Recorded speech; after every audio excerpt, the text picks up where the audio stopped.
Coco Gauff gives up first-class seat to sick child. Her next move brought everyone to tears. The terminal buzz of exhaustion and routine.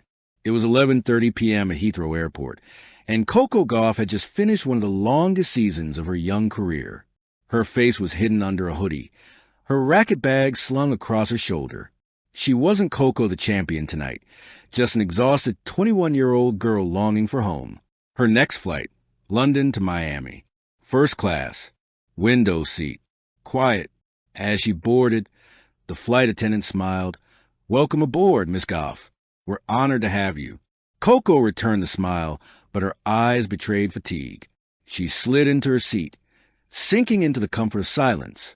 For the first time in weeks, there were no cameras, no interviews, no bright lights. Just the soft hum of the cabin. A sigh escaped her lips. She put on her headphones, closed her eyes, and prepared for a long, dreamless flight. But fate had other plans. The cry in the aisle. 10 minutes before takeoff, a commotion stirred in the economy cabin. Coco removed one headphone and glanced over her shoulder. A mother was standing in the aisle, rocking a small boy who couldn't have been more than 7.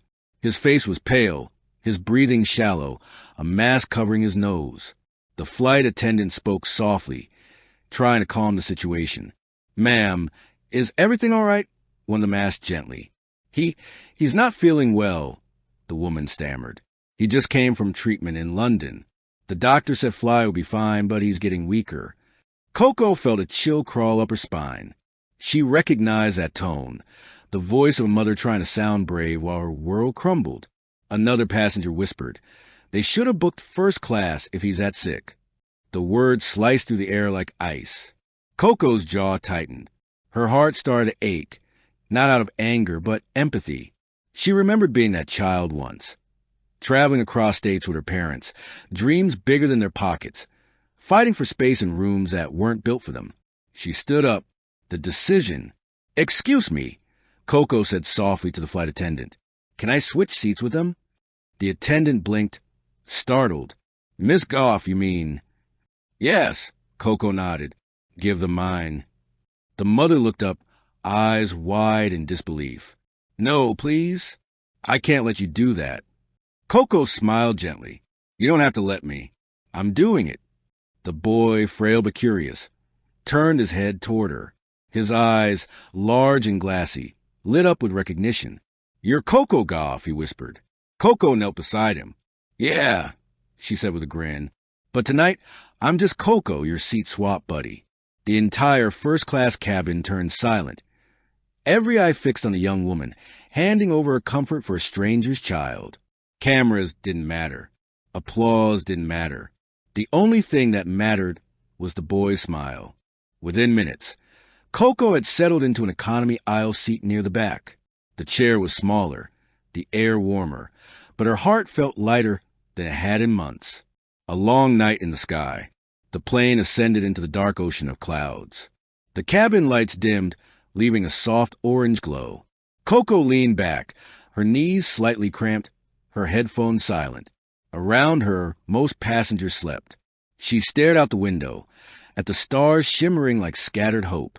Her mind wandered back to her own childhood, long car rides to junior tournaments, her mom packing sandwiches because airport food was too expensive, her dad repeating, "Stay humble, baby girl. Blessings grow when shared." It was a lesson she carried everywhere, through losses, through fame, through victory speeches. But tonight, it resonated differently. Suddenly, a gentle tap on her shoulder. It was a flight attendant holding a note.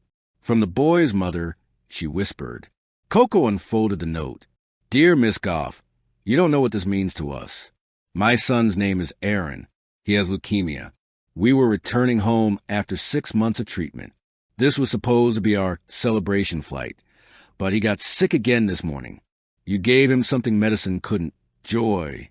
He's smiling for the first time in weeks. Thank you. With love, Sarah and Aaron." Coco's throat tightened. She closed her eyes, pressing the note to her chest.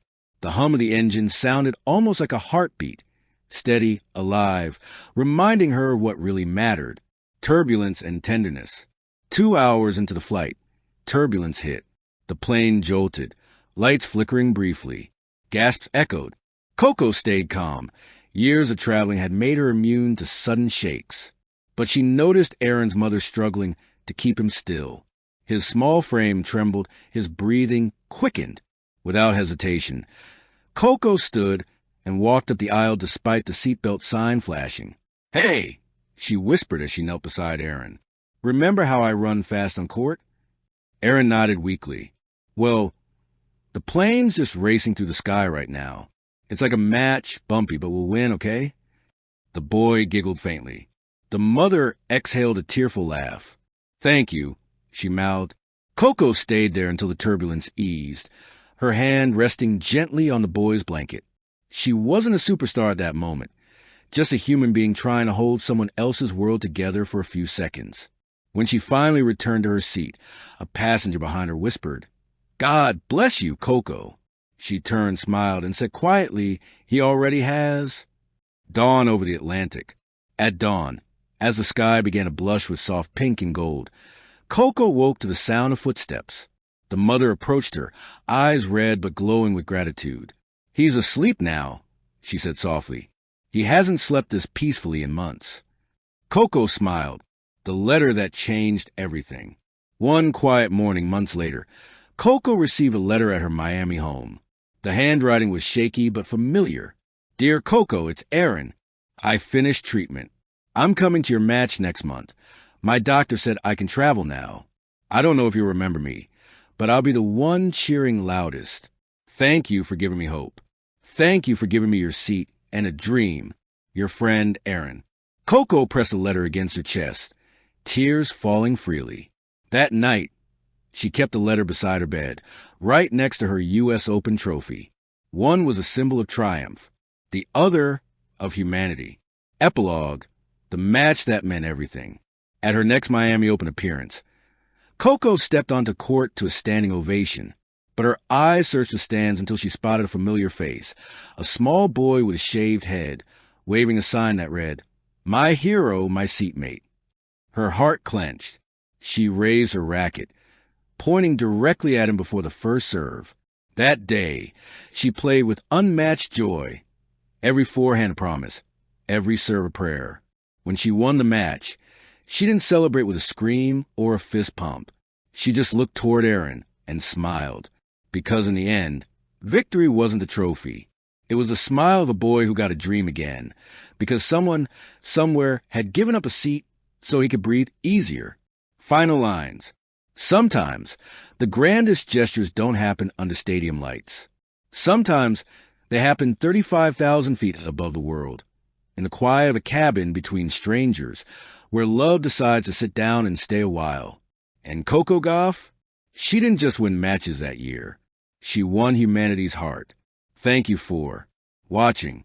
Please don't forget to hit the subscribe button, like, and share. Till next time.